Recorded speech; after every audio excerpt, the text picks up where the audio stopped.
include that in the video. He's sitting down. That's an important part of my creative process. Grunting like the oldest man. All right, so. Do we clap at the same time? No, we don't clap at the same time. That's not the point. We do it so we can sync it up. I was like, you didn't 3, 2, 1 me. No. 3, 2, 1. You did it. Come on. Welcome to Sibling Scribbles. I am your host, Johnny. I am also your host, Mary. This is the first time we've ever recorded anything. Yeah. So that's exciting.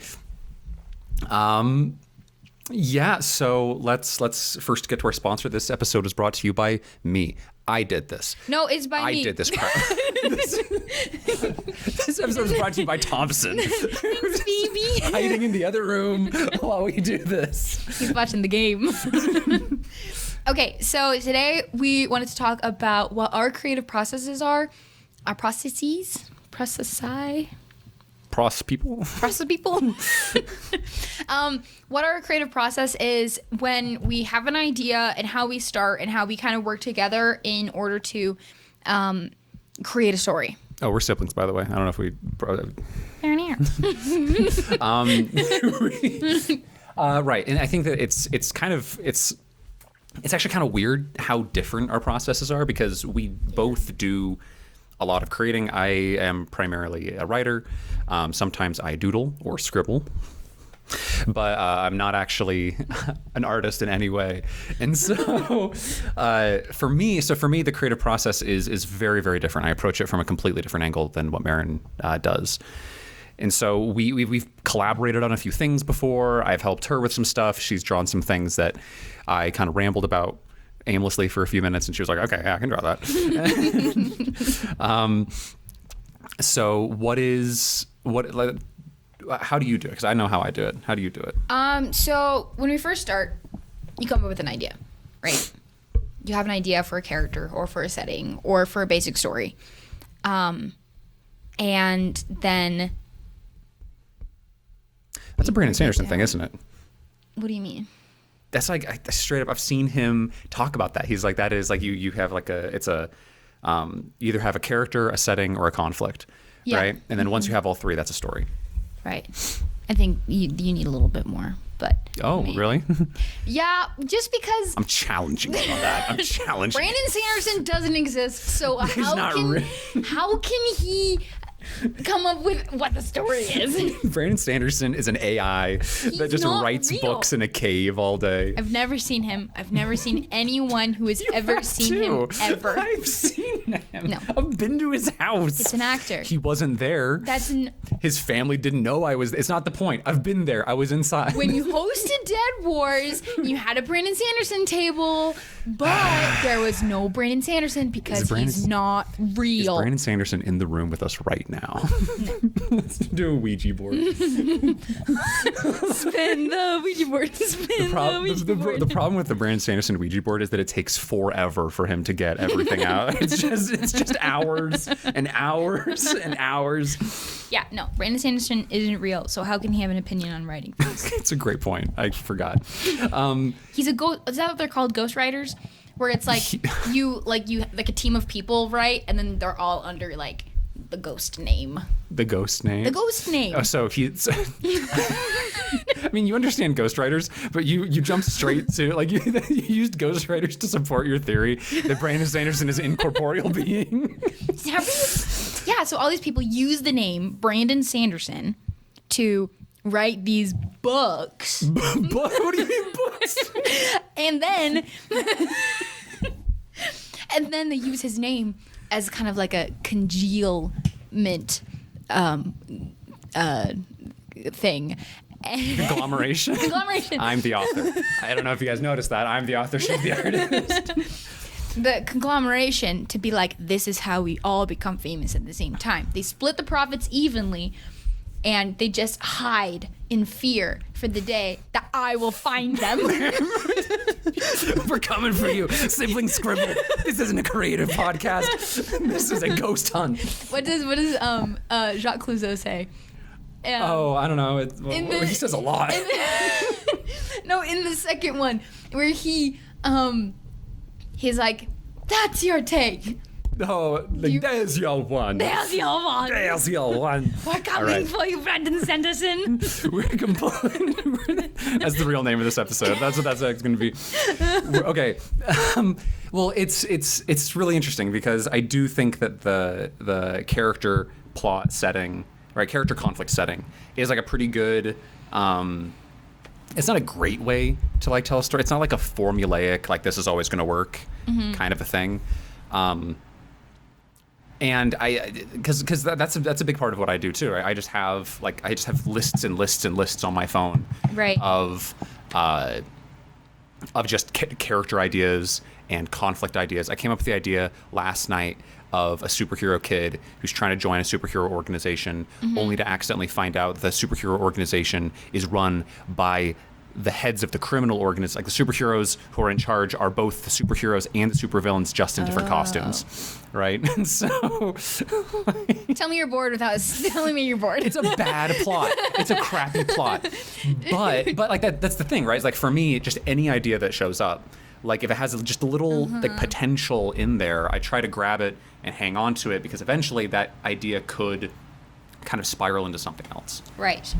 So we're going to go to Google real quick and we're going to see what Google thinks the story is. We're going to define story. What makes a story? There's books on books about that. I know, but Google's the only one who's really right in this world. Can't trust ghosts, gotta trust Google. And the Holy Bible. Amen. Amen.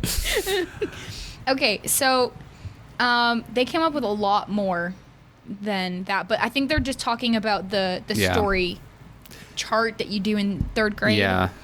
Character, conflict, plot, theme. Yeah, because underneath of those things, a bunch of other things kind of like drop down menu off of them. Sure. So you're an artist. So do you like cheese? Now, do you? Ooh. All the ladies love cheese. So fellas, if you're trying to get a lady, just know that cheese. All the ladies love cheese. That's really funny that you say that because whenever Thompson's making a sandwich, he'll cut a slice off for me and throw it across the room at me. Like a dog? No, like a wife. Like a wife. Like a lady. Like a woman. Like a woman. Or he'll like give me a piece of cheese or something, and I could be in any mood. Like honestly, the crappiest mood, super concentrated, super stressed, and the moment I get that cheese, I'm like, ooh, I love you. Kind of sounds like you're hungry. It just sounds like your issues could be solved. Anyway, stories. So like for me, like I come up with conflicts sometimes. Sometimes the conflict alone is the interesting part to me. I don't even have like a character or a setting for that to go in. I just go, ooh, that's an interesting conflict.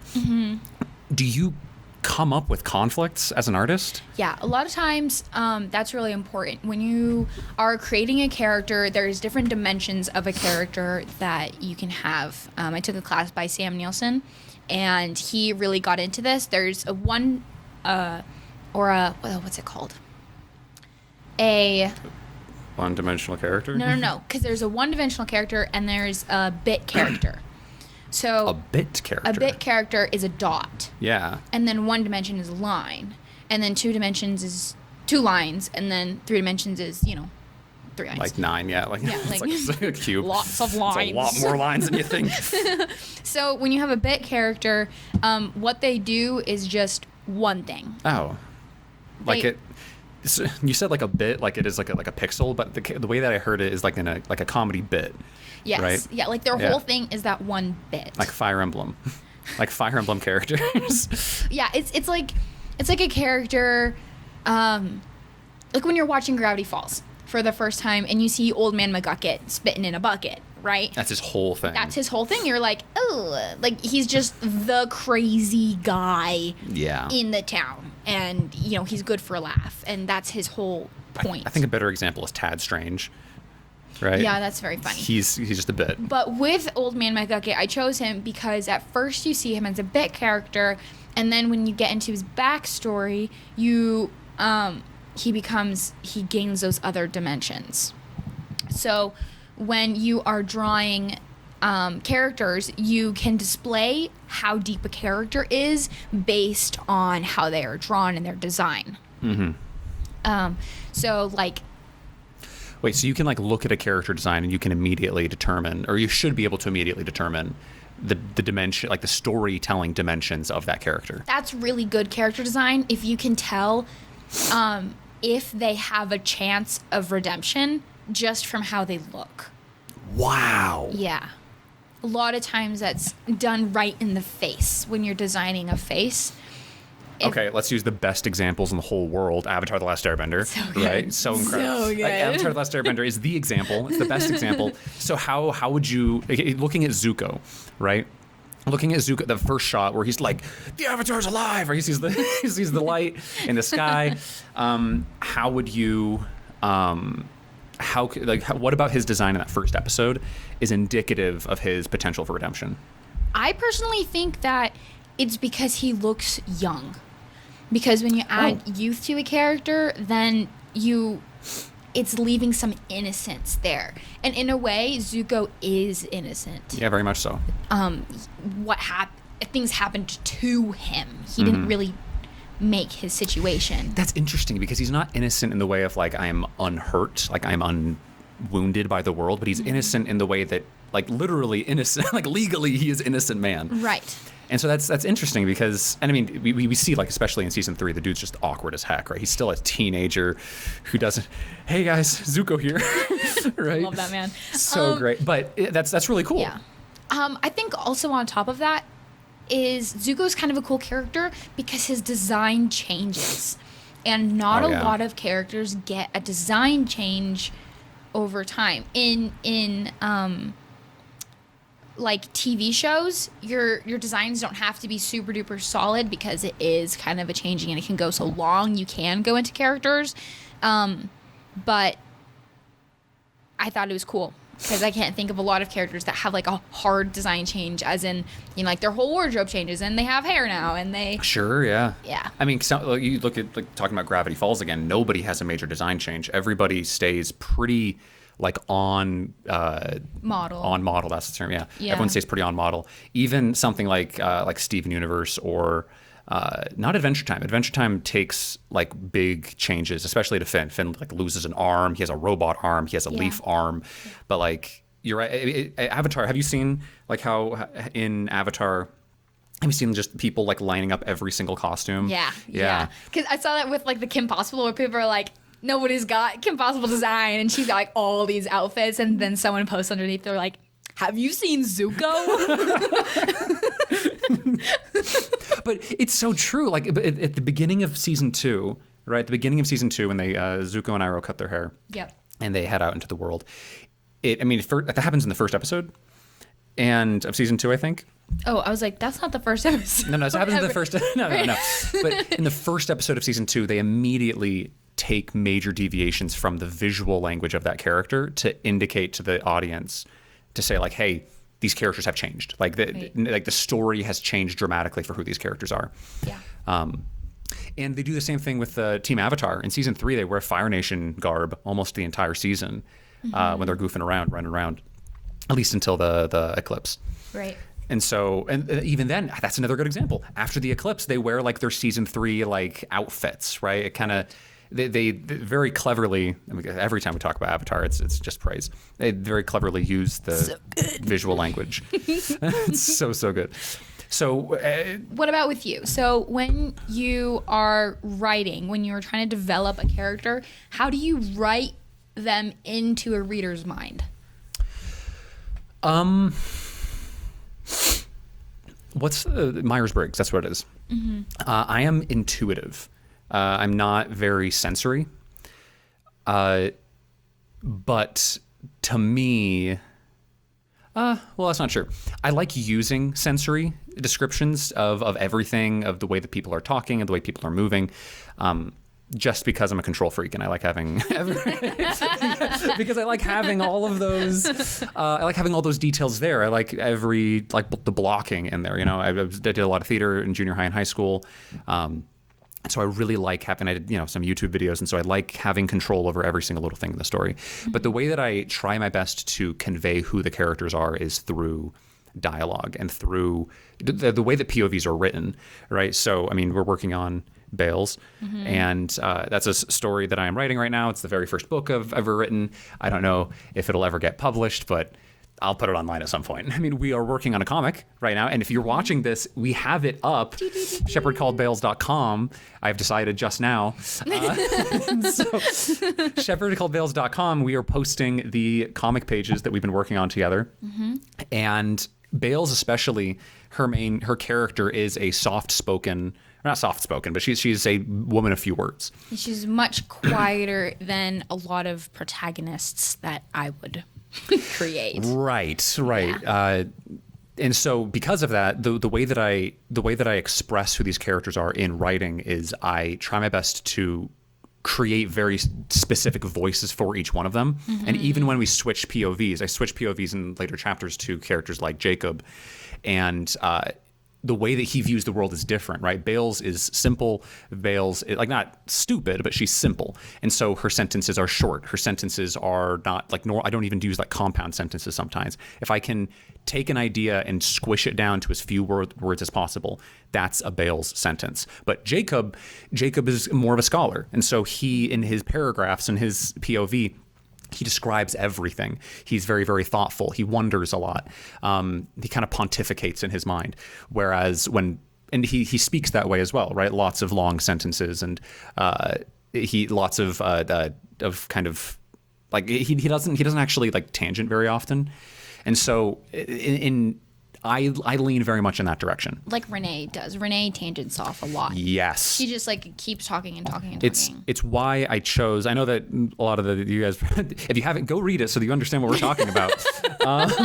The reason that I start the story with Renee, the reason that I start the story with Bales and Renee is that Renee is a incredibly like talkative person. She is a little simple, right? The whole point is that she is the complete opposite of Bales. So Bales, while being a woman of few words, and while being a little sarcastic, and while being kind of cold, she's still highly intelligent, and she's still very critical, and she's still highly capable.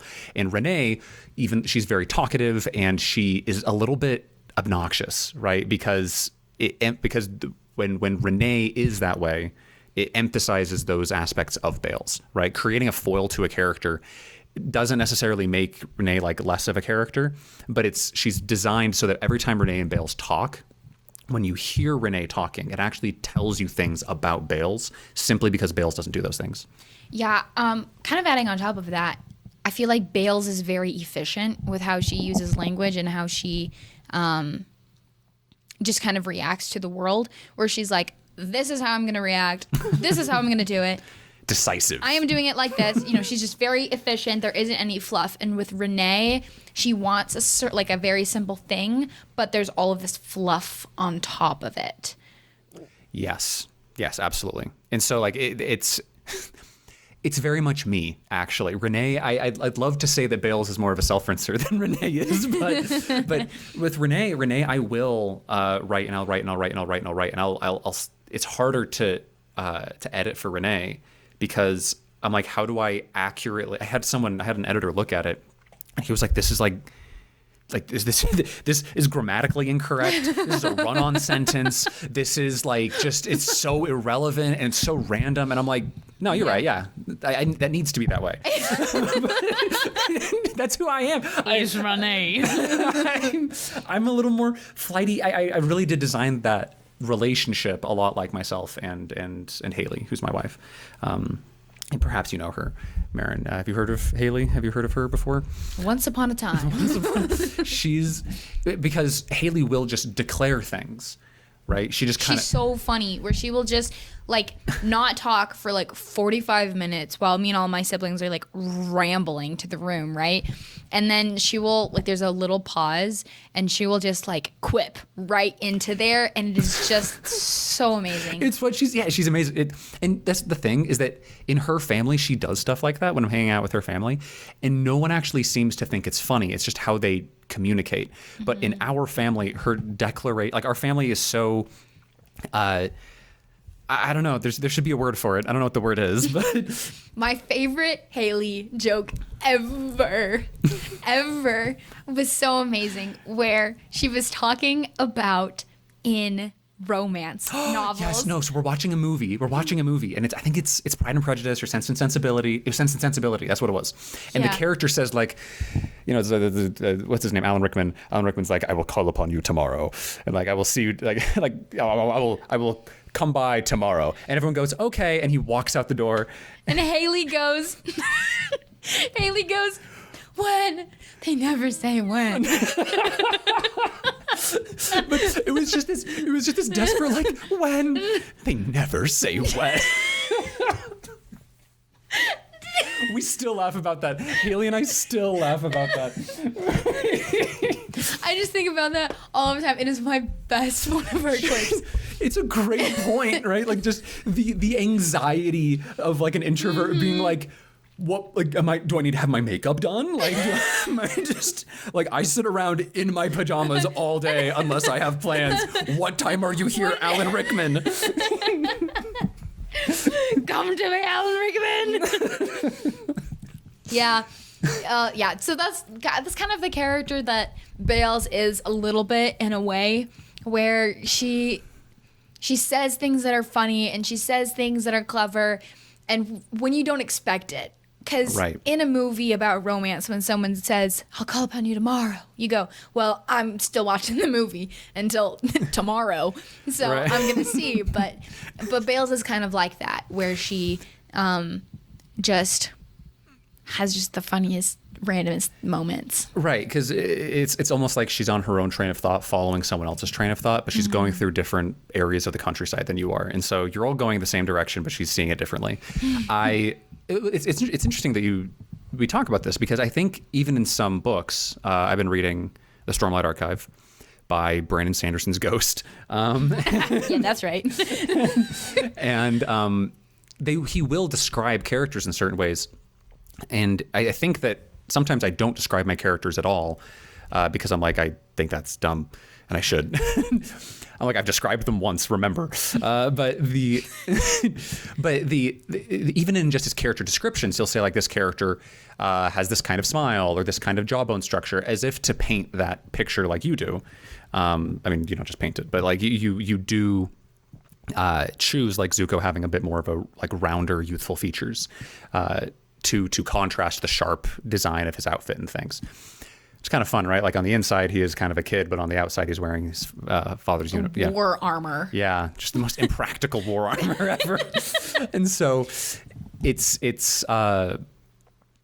really cool. It's really cool that I guess you can do that, right? But the problem is I don't want to like write from someone else's perspective and be like, they have a round, youthful face, right? Like it's...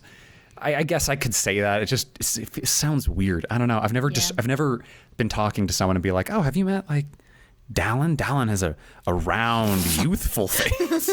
Jeez, okay. Yeah. So that's something that's really, really different between us, because when we're working on a project together, you describe a character, and this literally drives me so insane. I know. I do. He describes a character, and he says, this is what the character does.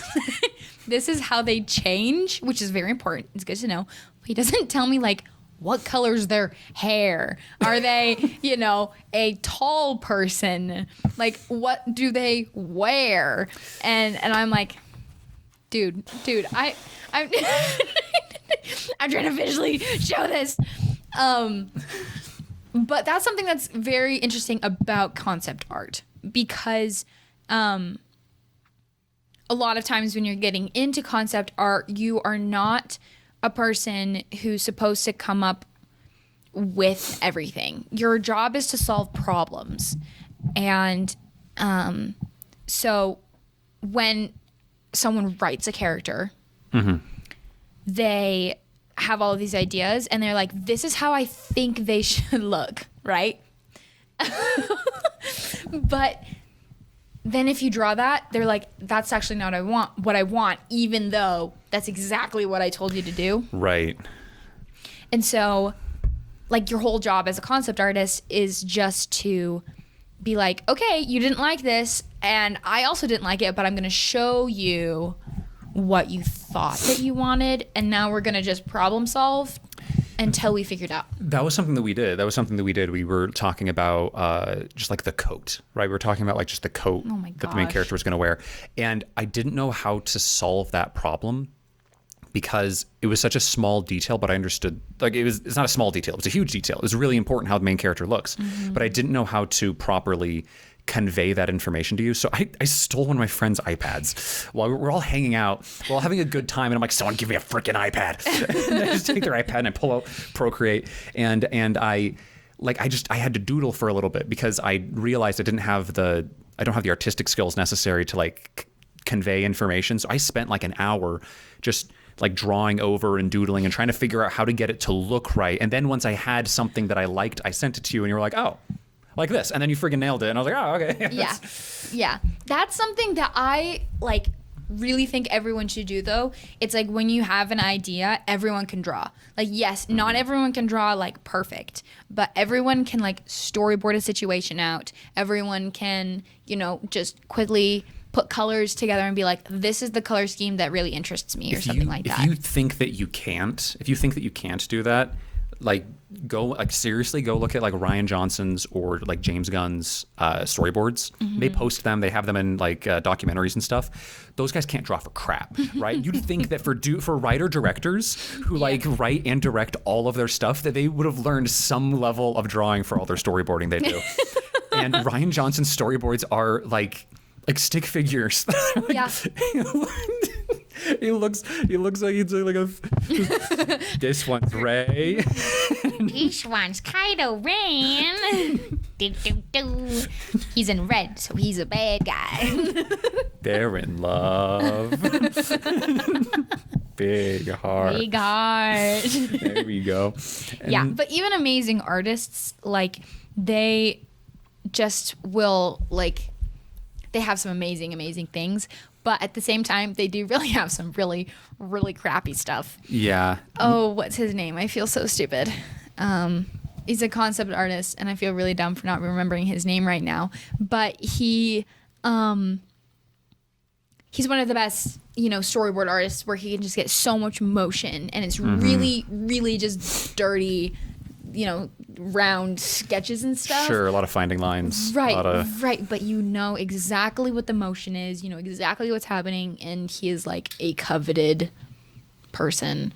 And he made a kids show called Trash Truck, and I think it's just a gem. The main kid is ugly as frick, but but he's so cute. But his character design tells you that he's not ugly on the inside, right? He's just this guy. I'm kind of convinced that you don't need to be like really amazing at like everything, right? Because we're looking at this and like these people are incredible at drawing and stuff, right? But none of these are the storytellers, right? None of these are like the writers.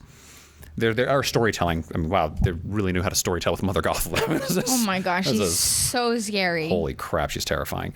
I'm glad that they did not show her face while she was like shriveling up and dying. That is terrifying. No, my gosh. They do show her face. Only for a second. It gets like worse for a second. Yeah. I kind of wish this had been a 2D movie. I really do think it should have been a 2D movie. It looks gorgeous in 2D. I love the 2D art. They did a good job with the 3D, making it feel as good as the concept art. I don't know. Haley and I watched it recently, and there was a little animation jank to it. There was a little like 2010s animation jank that I was like, this is good, but like it clearly came from a different age of animation. Yeah.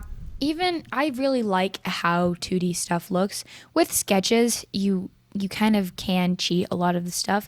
But I mean, I love the 2D animation movies from, the golden era of Disney. What do you mean by cheat? Hang on, scroll back up. We're looking at Tangled animation art. What do you mean by cheat? Like, go up a little further. Have this face of her, right? So this scene, right? So she's holding up Pascal on her finger, and he's like, "Hey, let's go outside." And she's like, "You can't go outside, Pascal, you idiot!" Right? Freaking dummy. Moron, right? And but this image of her that we're looking at has so much more like personality, has so much more emotion to it, so much more subtle emotion to it than the final rendered product. So When you sketch, though, have you ever seen like a sketch of something and then you see like the final line art of it and so alone. I'm pointing at the mic. Marin's not talking to the mic. Yeah. So have you ever seen like the sketch of something and then you see the final line art of something and Sure. you're like, the line art isn't nearly as cool as the sketch was. Sure. Yeah. So that's a really big thing. So like in these sketches, you're like, oh, this is so amazing. But in line art, would it have been amazing? Yes. Yes, it would have been. Obviously. But I mean, like, even when you look at sketches, you're like, oh, these are just so cool because you get some of the dirtiness and like the overlap and the natural human that we are so drawn to. And with computer animation, you kind of lose the human quality a little bit. Like everything feels too like perfect. This one here. Like there is, I guess. Yeah, so it's almost like this one's my favorite. I like this one here. She got a big, wide open mouth. She looks like like what? Yeah. Flynn, why would you say that? It's almost like the further away we get from like realism, the more willing we are to suspend our disbelief. The more willing we are to like look at a piece of art, or even in writing, right? The more absurd that you get, the more willing you are to believe it. The more, and in a way, the more willing you are to like love it, the more you're able to accept it into your very realist life, the more absurd something is. That sentence was a mess. Let me try again. Here we go. The more absurd and the more unrealistic something is, the more willing we are to relate it to and accept it into our very real lives. Yeah. And at the same time, when we see those characters, we relate to them and we understand them, even though they don't exactly look like us. Which is why I think the whole thing right now where Kathleen Kennedy is like, make them all gay, make them all, people of color. You're like, yes, that's great, but also you don't need to see yourself. Like you can't, like if I don't see someone with like blonde hair and brown eyes and wears hoodies, I don't feel excluded. Right. So a character like Miles Morales is, I love Miles. Everyone loves Miles. Everyone wanted to wear the hoodie and listen to the music and be as cool as Miles was. And it wasn't because it wasn't because of the differences in us. It's because of the similarities in us, right? The desire to be wanted, the desire to be included, and his leap of faith, right? Of like choosing to like love himself and to put himself out there and take risks. That is like something that everyone can relate to. It's a very human center to his character. And so even though he doesn't look anything like me, and we have very like almost nothing to do with one another, he does great in school. I didn't. That's why I make podcasts. Yeah, like I don't feel like you need to see yourself. Like physically. Yeah. Like I don't feel like having like when you see cartoons, you're like, that's me. That's awesome. When you're a little kid, you see, a kid sees like a steamroller, and they're like, me, that one's me. I'm the steamroller. That's what's up. Right. Like kids love Thomas the Tank Engine, and they dress up as Thomas the Tank Engine. And how can they see themselves in a train? Look, I mean, Isaac, Seth, Sam, and I, right? Like my three other brothers of close age to me. Caleb was too young to do the make pretend age with us, but like we all were like, if there was any team of four, right, the Teenage Mutant Ninja Turtles, like we assigned who was each turtle. We assigned who was each Teletubby. Seth was Dipsy. All right, because he liked the color yellow. That was it. Dipsy's green. Oh shoot! No, Seth was Lala. Lala. Dipsy's green. Sam was Dipsy. Isaac was Tinky Winky. I love Tinky Winky. Tinky Winky's the coolest. I was Poe. So. Poe was always my favorite because I was a younger sibling, and so I was always like, oh, that's the littlest one. That one's me. Right. Obviously. I want to circle back. I feel like we've lost track. But I feel like the creative process of choosing not just like how to design a character, not just like how to come up with a story idea. I think a lot of it should come back to kind of like real human elements, right? Because I mean, you look at like The Lion King, and The Lion King speaks to us on a like fundamental cultural level. I watched Akira Kurosawa's Throne of Blood, right? Akira Kurosawa is a black and white samurai director. Yes. Yojimbo, Seven Samurai, that stuff. Yeah. He is, I mean, he's made a few others. Yep. He did, let's see, I know. Yeah, just start. You. Yeah. I got it. You said yes, yeah. I got it. I haven't seen very many of his movies. I've only seen Yojimbo and now Throne of Blood. And Throne of Blood is a remake of Macbeth, right? He remade Macbeth with samurai. Dude, that's sick. It's kind of cool, actually. It was super good. And it was super psycho. I loved it. Like, it just, things would happen, and I'd be like, a character's just like, I'm pregnant, and this dude goes down to like a sumo squat, like down, like she's like sitting on the ground, he like sumo squats down to her level, and the camera like crash zooms into them, and there's like a sting, like, bam! And it just cuts. That's the end of the scene. But That's how I think of my own life.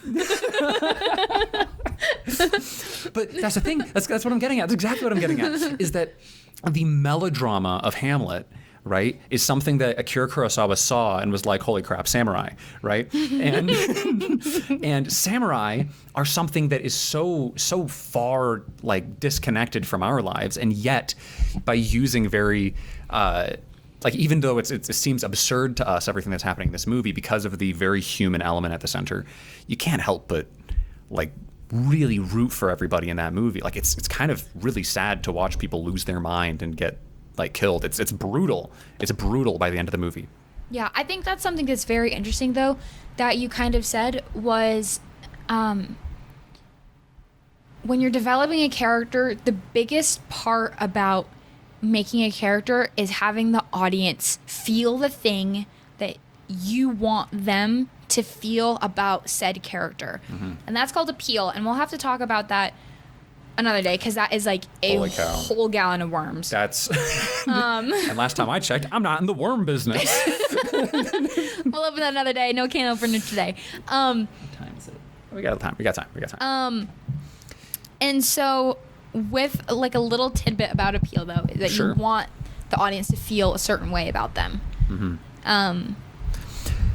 There's a great book, $1 Million Outline, by Dave Farland. He's written all kinds of books. He taught Brandon. Wow, he just keeps coming up in this conversation. Taught Brandon Sanderson, we're coming for you. Coming for you. That's your one. That's your one.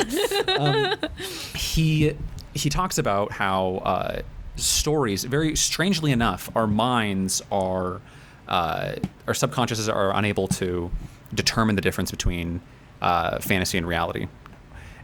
Interesting. Right. Our subconscious can. Our conscious mind, we can, but our subconscious cannot. Right. And so I'm going to bring this up a billion times because I love this. but stories are really interesting because the fantasy and the fiction actually puts our minds into stressful situations. And then relieves us of those stressful situations. And in a way, our subconscious will struggle and fight with the stress of those things. And then if it's a good story, it will have a cathartic end. It will be like, the climax, and then it comes down and it's relieving. Right. And so it's really important to have stories and have characters that you can connect to, because if you can't, and if the story fails to make you emotionally invested in them, and if the story fails to build up that stress in a believable way and then drop you down in a satisfying way, it sucks, right? Like the emotional journey that the audience goes on is just as important as the emotional journey, or the emotional journey that the audience goes on is the emotional journey that the character goes on. So you need to kind of choose your journey correctly. Right. Because I mean, we could. I don't want to talk about too much modern media because I think we're in a slump. but you have characters who go like Elemental, right? Elemental, I feel like fails a little bit because it wants to tell a story about immigrants. It wants to tell a story about a very specific subset of immigrants. And the problem is that the majority of people, right, the grand majority of people, are not going to be able to connect with that story. And honestly, it's not how they told it wasn't very interesting. No, it wasn't. It wasn't, right. It didn't stress you out correctly. It didn't relieve you correctly. If they didn't, that's the thing. if they wanted to tell a story about immigrants, they did it in the wrong way, because the story about immigrants would have been cool, but Super cool, they yeah. wanted to do too many things and they didn't commit to any one thing, and that was their downfall. Right. That was the real problem. I mean, you compare that with a story. What is a good story about immigrants? How do we compare this? I read this one story about Jews that lived in Poland who escaped and then moved to America. Oh, wow. Okay. It was really good. Do you remember the name of it? No, I read it in high school. Okay. And it was just on the shelf, and I read it, and it's all in like free verse poem. So it doesn't rhyme, but like it's not really in a book form. I Sure. don't know. I would love to reread it, but it was super good. Dang. Okay. And you know, when she ends up joining the Empower Women, what's that called? Suffragette. Suffragette. Not suffragette. Great show. Severance is great. She joins the suffragettes. She joins the suffragettes, and they're like, women need, rights too. And I mean, she could have been killed, so agreed. Yeah.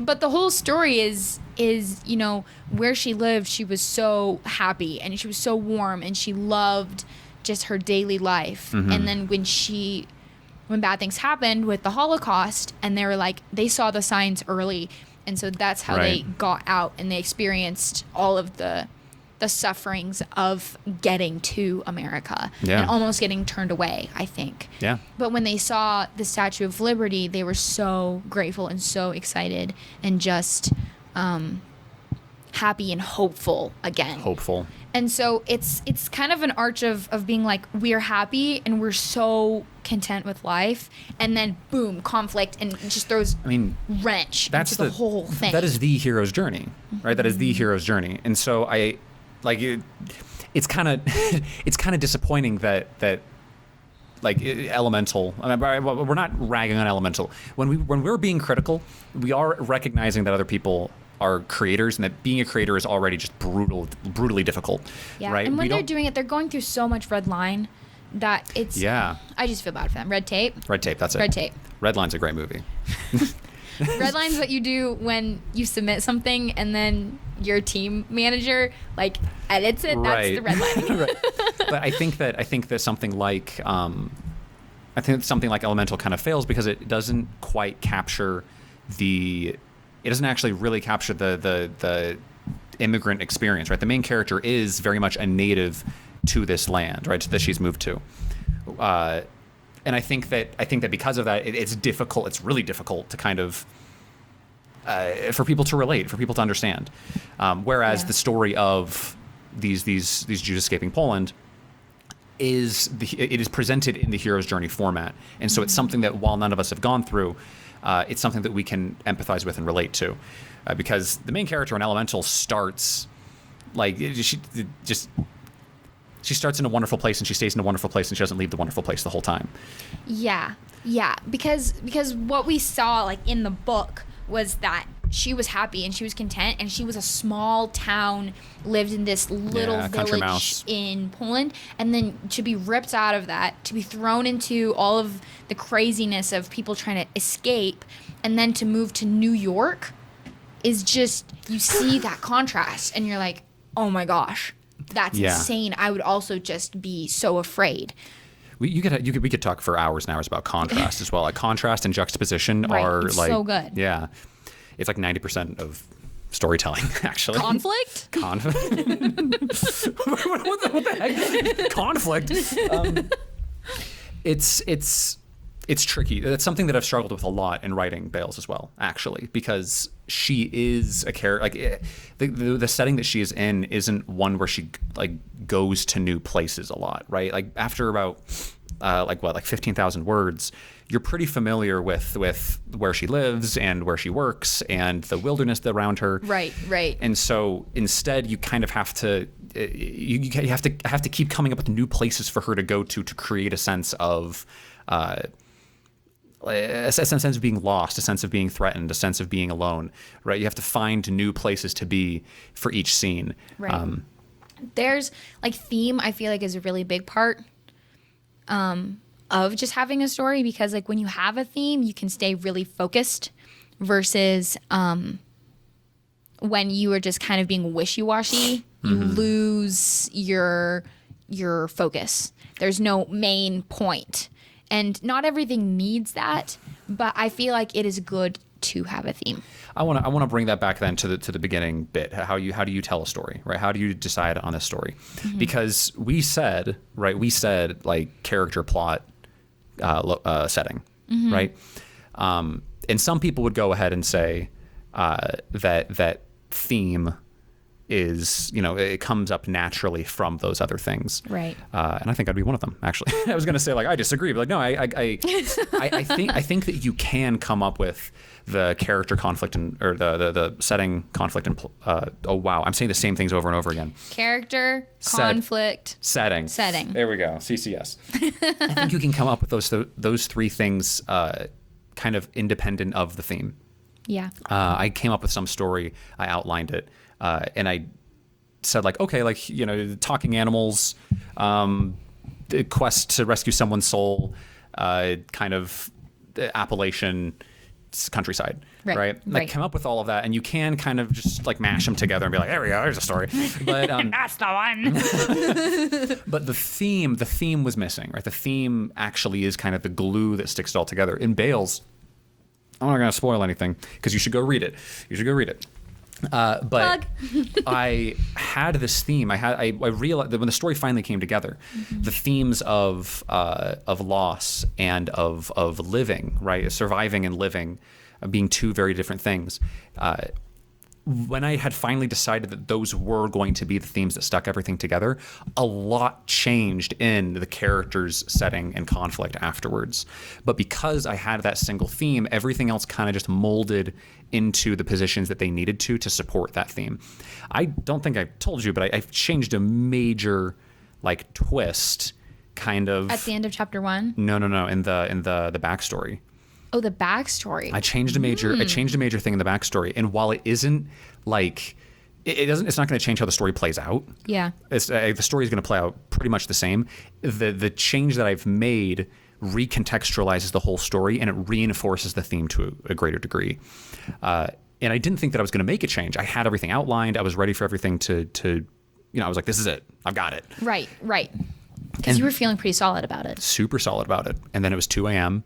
and I was trying to weave some things together into a scene, and I was like, this just isn't working. Like, what's wrong? And I realized, like, this isn't emphasizing this character's sense of abandonment enough, right? Abandonment and feeling like you belong are these two kind of fighting forces in Bale's life.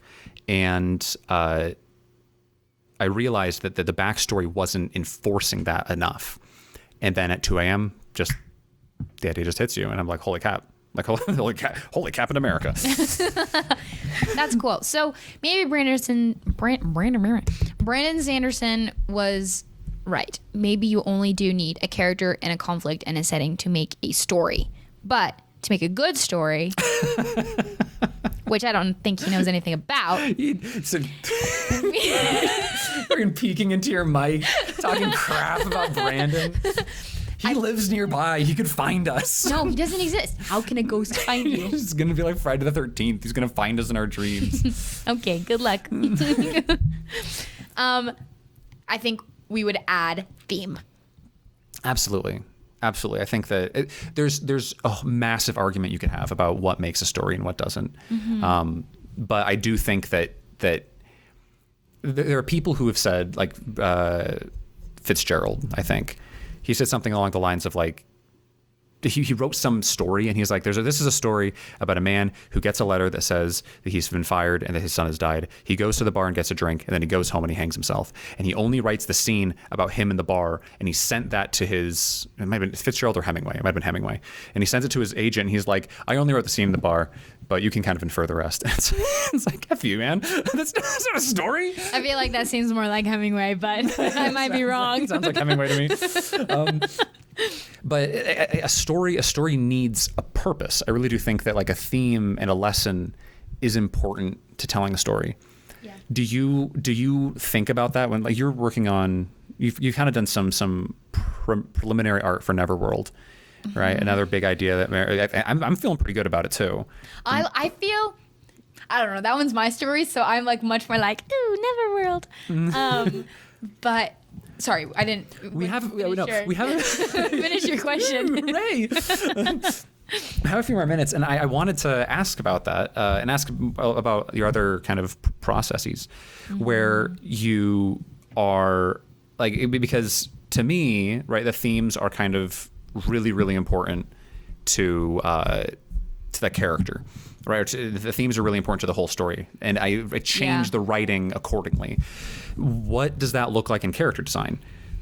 For Neverworld specifically, I think because I twisted... Neverworld is a story based off of Peter Pan. And it's kind of another twist of that, because Peter Pan's one of my favorite stories ever. It's a good one. But it's just been told so many ways. I'm like, I want to tell it like this. I think this is a really cool idea to twist it. And because I twisted it, the themes are different. And Peter takes a different role, and so does Wendy, and so does, Captain Hook. Right, because the themes of Peter Pan are about growing up, and it's about freedom, and it's about growing up is a big one. You can kind of slap a lot of things onto growing up, but it's primarily about freedom, right? Peter Pan represents freedom, being able to fly and being able to do all that. But and that can be related to being young and being having youth, no responsibilities, right? Yeah. And so this is kind of very similar, but because I shifted all of the different characters' lessons that they're learning, or who's a stagnant character, because in the actual Peter Pan, Peter is stagnant. Yeah, he doesn't grow. And Wendy's the one who grows. But in this one, I switched those roles, and then Hook has a different purpose in it. And so because of that, Peter can't look free. Right. He's trapped. He's trapped in the story. He's not like Neverland isn't actually a playground for him to escape to, for people to escape to, especially himself. But it is a prison by which he cannot escape. Right. And this will make a lot more sense once I start making this. But how does that play into character design, right? How does that play into? Do you want to pull up a picture of him? Yeah. So, we can edit this on top. Yeah. So if we look at Peter Pan is always. Has like the arms out. He's free. He has giant eyes. Aerodynamic. Yeah. There's different character biases, and Peter Pan really leans into kind of the baby bias, where he is a kid, right? Round cheeks, big eyes. And then he has a little bit of the... Is it the predator? The predator bias. Yeah, because he has the sharp edges. But not in a way that he's triangles. A predator. It's just because he is, kind of a prankster. He's kind of... He's a trickster character, trickster, kind of impish. Right. So not in a way that he's going to, do something. I mean, there's this shot of him looking into the window, and he's like, that looks like a predator. Yeah, he's kind of a predator. But I mean, the red eyes. The mixture of those two things does kind of create prankster, right? Where he can be threatening, right, to the people that are a danger to him. But he's primarily childish. He's primarily childish and excited, and he explores things. And right. Versus pictures or drawings that I've done so far of. Where is he? I know that he's up somewhere. Let's get around here somewhere. I didn't hang him up. That's fine. He's under the couch then. That's where I hide all of my extra prints. Anyways, so pop up picture of him here. This is very early. I don't think I'm going to do that, by the way. Oh, okay. So, doing the concept of Peter in this story, he is rougher looking. He has scars from what he's done. We still implement kind of bright colors and kind of a little bit of youth still in him to once again kind of tie in the fact that he has the chance of being saved. Right. I'll come back to that. Yeah, right. There's the circle. possibility of him being able to change and to understand what has happened. Right. And so just the contrast between those two things, when you decide what the character's going to do and what they're going to learn and what themes there are, then and the kind of not the stereotype, archetypes. That's it. One of the archetypes of characters, then that's how you can really get cool design. Right. Right. Like by paying patronage to the old Peter Pan while still teaching something new. Right. I think that's really cool. It's really, you had a book. I have it now because I stole it. It's called Steal Like an Artist. So I stole it. It's such a good book. It's a good book because it essentially is teaching you that you don't, like, you're never going to be original, right? You're never going to be original. My creative writing teacher, the way he explained it, he was like, he said, I was in elementary school and I ran up to my mom and I said, hey, Mom, what if you made pies but small? And she was like, do you mean a tart? And he was like, what's a tart?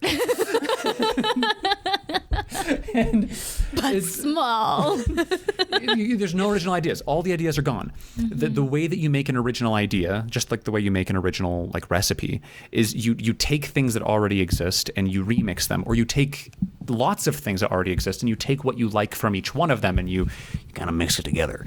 And so Yeah. Mix it together. You make a nice little slop. I mean, a little slop. Make my monster grow. You put it in a trough and you feed it to the masses. Love me a good trough. I love a good trough of content. The content trough. That was a follow-up name. That was a name. runner-up name for a content trough. Yeah, story trough. Story trough. Give me them ABCs in there. What the? Like pouring. Never mind. What do you mean? Do you mean like alphabet soup? Yes, no. We need to find some way to stay energized during this podcast. We get. We'll have snacks halfway through. Yeah, we'll have snacks. You gotta be careful. You can't snack into a mic. But it's really exciting. It's a lot of fun to see kind of the concept of Peter Pan that you have right now. For this character, I want to talk to you about it. I'm going to talk to you about it off mic, but Off mic. just because I think there's some story. There's one little story thing that we should discuss. But what I wanted I think it's really cool how you've because I see that now, right? When you first designed him, I was like, I don't quite understand what's going on here. And then the more that we worked on him, I think you like ripped his sleeves off, right? We said like take the sleeves off, and then you did the picture that you submitted for an assignment. Mm-hmm. And that one does actually have the energy of this person can be redeemed. And so it confused me at first because I was like, why did you design Peter Pan like this, right? Peter Pan's not a ruffian, but Not a scallywag. he's not a street youth. Street youth. But I realized like, oh, okay, this is a character who can be redeemed, right? He can be redeemed, but at the moment he's living in a way that forces him to not be redeemed. That's interesting. That's super interesting. I guess because that's not something you think about when you write, right? When you write, you can infer those things, but you infer those things through actions. Right. Like over time, over your writing, you go, oh, okay. The first time they reacted to this, it was very bad. And the second time, they were indecisive. And then the last time, they chose the right thing. Right. I'm writing chapter 4 of Bales right now. And this chapter is actually a regression of her character. And so I've been going through the opposite. Been going the opposite direction. Right. Oh, that's right. I remember this. Yes. And I wrote a scene. Just stop acting surprised. I read the whole thing. You know the story. Yeah. Right. So I think we're out of time. I think Yeah. we did it. Free high five. Not near the mics. Yeah. We did it. We didn't look at the camera a single time. We looked at No, we looked at the laptop. right at our little monitor. Should lift the laptop So to that the camera so that when we when we check ourselves before out we in the camera, wreck ourselves. So let's go through all the stuff, right? We have Shepherd Called Bales. Yep. That's up. That you can go and read that. Go check that out. We're very excited about it. We're very happy about it. We're doing 48 pages, and then I think I'm gonna, if I can't publish Bales, if I can't publish this thing as a book, then I'm definitely gonna release it on that same website for you to read. There's one chapter that we're doing the comic for. That's the 48 pages, and then Johnny is coming up with what is it? Five? It's 5 chapters. 5 chapters. And the first chapter is really good. That's the one I'm working on with him. But the end of the story, And the story's good. I'm pretty happy about it. I'm pretty happy about it. so good. I'm working on it right now. I'm hoping to have the whole thing done by the end of the year and start something new. But go check out Shepherd Called Bales. You can find Sibling Scribbles on Twitter and Instagram and TikTok. Yep, check us out. Yeah, we say this, but we haven't set it up yet. But we will. We will, but we're going in the next 4 weeks. This is planned out. This is not as natural as you think. Why would we're playing? Yeah, that's right. This is a corporate decision. You didn't think that we actually had a table facing the corner like this, did you? It's all green screen. Look, it's going through the wall. Yeah, right through the wall. Right through the wall. Yeah, is there anything else that you'd like to let our listening audiences know? How do we end these? Normally we just like fade out, right? You just kind of fade it out while you listen to the sting in the background.